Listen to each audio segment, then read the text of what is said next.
du'auka ya Rasulullah.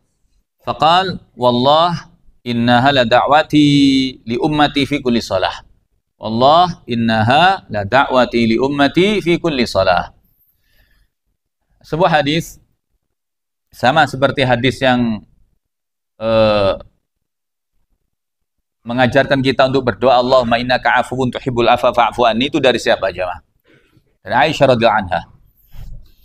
Ini ada hadis pula dari beliau Ummul Mukminin, zaujatun Nabi sallallahu alaihi wasallam as-Siddiqah Aisyah radhiyallahu anha. Beliau mengatakan, ini ibu-ibu pendengarin ya, jangan ngomong sendiri. Rugi kalau ngomong. Jadi pakai zikir aja, pakai zikir. Imamnya kalau istirahat pakai zikir, pakai istighfar.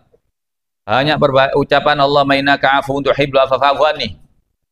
Ya, sudah tidak perlu ngobrol lagi, rugi. Maksimalkan setiap detiknya untuk istighfar, ya, untuk mohon ampun kepada Allah Ta'ala. Ya, besok pagi ditutup ngobrol, malam ini jangan ngobrol. Baik, Anda perhatikan, ini meriwayatkan adalah Aisyah, dan ada hubungannya dengan ibu-ibu ini, ada hubungannya sekali, erat sekali hubungannya. Wabil khusus seorang istri, wabil khusus yang sudah berumah tangga, yang memiliki suami. Lamma ra'aitu minan nabi tiban nafs. Kata Aisyah, ketika aku telah melihat bahwa Nabi SAW itu dalam kondisi yang tiban nafs, itu kondisi beliau lagi senang, ya, suasananya lagi enak. Jadi Aisyah radhiyallahu anha ini sebagai seorang istri Nabi, beliau sangat kenal betul mana wajahnya Nabi ketika sibuk. Dari wajahnya bisa kelihatan jemaah, mana beliau lagi sedang marah, mana beliau tidak siap untuk diajak bicara. Maka perhatikan para istri, cari momen yang tepat untuk bicara kepada suami Anda. Ya, wabil khusus berkenaan dengan hadis ini, kata Aisyah, ketika aku melihat Nabi itu dalam kondisi yang senang, beliau siap menerima ucapan, siap menerima atau diajak bicara, siap untuk diajak bicara. Fakultu ya Rasulullah. Maka aku pun berkata, ya Rasulullah, ud'ullah li. Ya Rasulullah, berdoalah kepada Allah untukku. Anda seorang istri, baik yang di bawah maupun di atas, pernahkah Anda bicara begini sama suami Anda? Wahai suamiku, doakan kepada Allah untukku. Ya, berdoalah kepada Allah untukku. Ini resep rumah tangga harmonis yang utama ini jamaah. Kesadaran seorang istri tentang kedudukan suaminya. Ya. Sekarang akhir zaman ini banyak sekali istri berani sama suaminya. Ya. Apalagi suaminya lagi nggak bekerja. Dulu waktu bekerja saja dia berani, apalagi suami sudah pensiun barangkali. Tambah berani lagi, ini musibah. Ya. Dan ada laporan dari pengadilan agama itu, perceraian begitu banyak, ya, 1 tahun aja di kota Kabupaten Pasuruan itu mencapai sekian ribu perceraian jamaah, dan 70%-nya gugatan istri kepada suaminya. Anda bayangin, 70%-nya yang minta cerai istri. Innalillahi wa inna ilaihi rajiun. Maka kita harus kembali kepada kitabullah wa sunnah agar rumah tangga kita terjaga. Kita harus banyak menggali ilmu. Ya. Saya lanjutkan hadisnya. Ya Rasulullah, ud'allah li. Wahai Rasulullah, berdoalah kepada Allah untukku, kata Aisyah. Maka lihatlah bagaimana respon Nabi sallallahu alaihi wasallam. Qala sallallahu alaihi wasallam, Nabi menjawab, Allahumma ghafir li Aisyah ma taqaddama min dzambiha wa ma ta'akhkhar.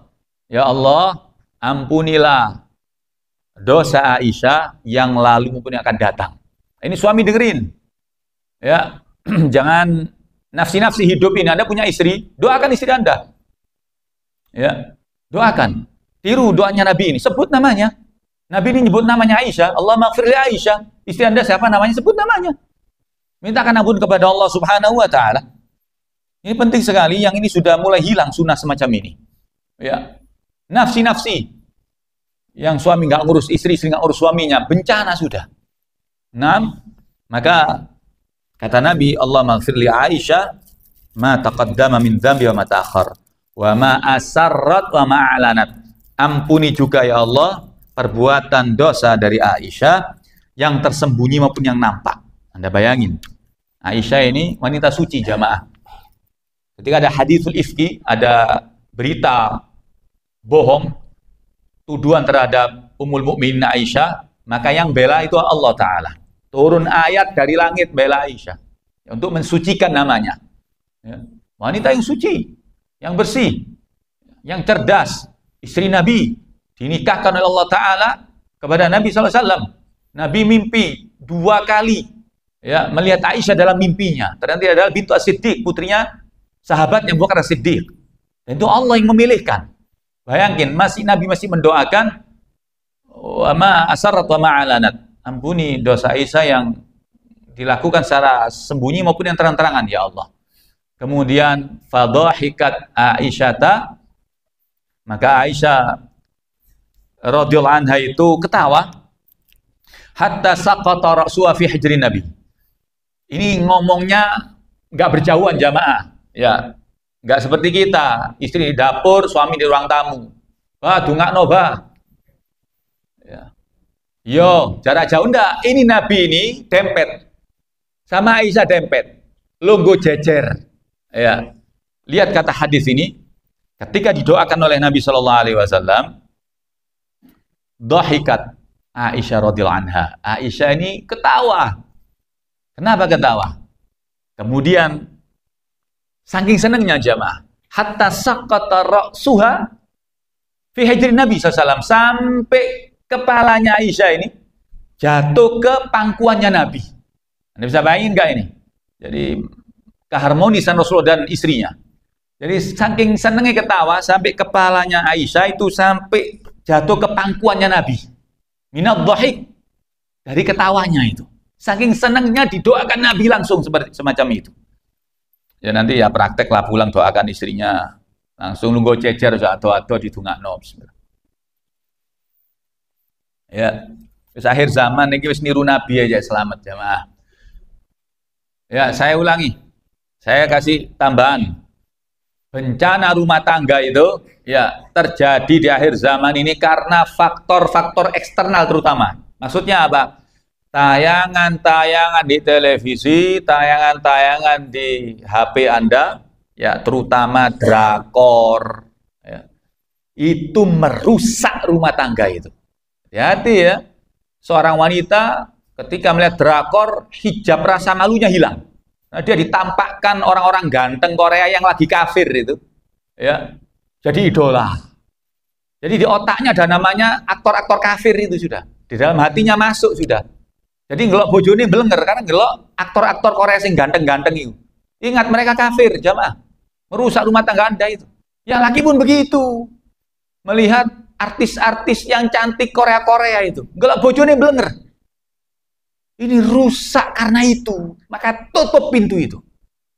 Bahaya banget ini. Anda jangan leha-leha, jangan mengizinkan yang ajib ini ada seorang suami. Bang, aku tak ngelok drakor, fadol. La ilaha illallah Muhammad Rasulullah. Ini suami dayus namanya. Tidak punya rasa cemburu terhadap istrinya. Haram, ya, tidak boleh. Jangan melihat hal-hal yang semacam itu, jamaah. Maka belajarlah bagaimana Nabi berumah tangga dengan istri-istrinya. Ya, termasuk hadis ini. Ya, film India, la haula wala quwata illa billah. Ya, Anda diceritai film India.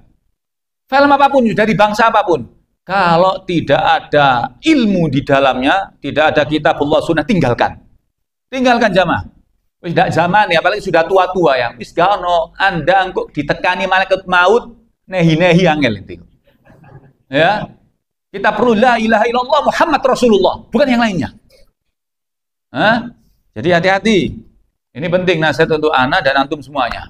Nasihat yang murni dari rasa cinta kepada antum semuanya. Sudah nggak wayai, sekarang wayai ngaji, wayai belajar tafsir, wayai belajar hadis. Baik sewaktu-waktu mati, enak sudah punya bekal ilmu. Nah, kemudian Rasulullah SAW berkata, ayah surruki doa iya Aisyah. Apakah engkau ini senang dengan doaku? Kenapa kamu ketawa? Kamu ini suka dengan doaku? Senang tak kau dengan doaku itu, kata Nabi. Maka kata Aisyah radhiyallahu anha, bagaimana aku tidak senang dengan doa seperti itu ya Rasulullah. Wa mali la yasurruni du'auk ya Rasulullah.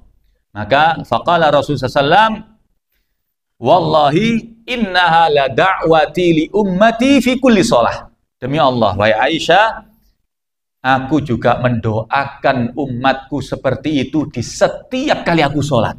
Shallu ala Nabi. Allahumma shalli ala Muhammad. Bayangin, Nabi ini setiap sholatnya mendoakan umatnya jamaah. Mana kasih sayang lebih besar, melebihi kasih sayang beliau terhadap kita.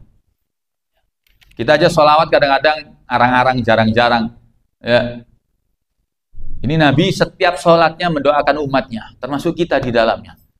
Ikhwan rahimakumullah, pelajarannya, maka tirulah Nabi yang suka doakan orang, Ya. Pernahkah Anda menyebut nama sahabat Anda? Allah maghfir fulan ya Allah. Allah maghfir fulan wa fulan wa fulan. Ya Allah ampuni sahabatku fulan fulan fulan. Anda sebut fulana fulana fulana. Anda sebutkan itu namanya. Ya. Dan sebagai penutup di jeda kali ini, qala Rasulullah sallallahu alaihi wasallam, man istaghfara lil mu'minin wal mu'minat kataballahu lahu bikulli mu'minin wa mu'minatin hasanah. Hadis ini hasan. Kata Nabi SAW, barang siapa yang mendoakan orang beriman laki-laki dan perempuan, didoakan ya, maka dia akan mendapatkan kebaikan sejumlah orang yang didoakan. Maka sering-sering mendoakan Allah maghfir lil muslimina wal muslimat wal mu'minina wal mu'minat al ahya'i minhum wal amwat. Ini penting jamaah. Nyoba, berapa miliar kaum muslimin Anda doakan itu? Yang hidup, lah yang mati. Anda sudah nyebut al-ahya wal amwat. Allah maghfiril muslimin wal muslimat wal mu'minin minat al-ahya minhum wal amwat. Baik yang hidup maupun yang sudah mati ya Allah. Berapa miliar kaum muslimin mukminin yang sudah meninggal? Anda doakan agar diampuni sama Allah Ta'ala. Artinya kata Nabi, Anda mendapatkan bermiliar-miliar kebaikan dengan mendoakan semacam itu. Ya, kita diajari sama Nabi ajaran yang penting lagi berharga jamaah. Hidup tidak boleh nafsi-nafsi. Ayo saling mendoakan. Antum doakan saya mendoakan antum. Saya minta maaf kepada antum semuanya kalau ada kesalahan, ada kekeliruan, dan antum pun sama. Ya, selalu kita memberikan maaf. Tidak ada satupun di dalam hati kita rasa benci terhadap antum semuanya, sama sekali tidak. Dan mohon ana juga dimaafkan dan didoakan. Barakallahu fiikum, aqulu qouli hadza, astaghfirullah li wa lakum. Salatul qiyam ya athabakumullah.